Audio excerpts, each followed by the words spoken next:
আজকে রান্নার ভিডিও তো মানে করিনি, দেরি হয়ে গেছিলো। তো আজকে সেরকম বেশি কিছু রান্নাও করিনি, দেরি করেই উঠেছি।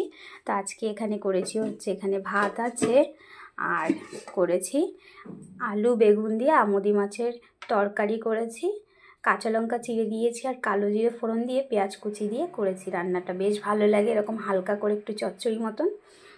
আর ফ্রিজে গতকালকের মাংস রয়েছে, সেটা আমার বরকেও দিয়ে দিয়েছি, আর আমরা দুপুরে গরম করে খাবো।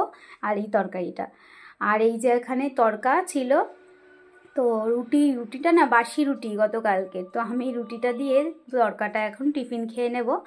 আর এই যে ছেলের জন্য টিফিন গুছিয়েছি, ওর মামুনি দিয়েছে চাউমিন, সেটাও টিফিনে বললো নিয়ে যাবে। আর এখানে আমি একটু আপেল দিয়েছি। তো এগুলোকে এবার জল টিফিন সব ব্যাগে গুছিয়ে দেবো ছেলের জন্য। আর এখানে বাবাইকে তো আমি ভাত খেতে দিয়েছি, ও এখানে ডিম সিদ্ধ আর আমুদি মাছের ওই আলু বেগুন ঝোল দিয়ে একটু খাচ্ছে।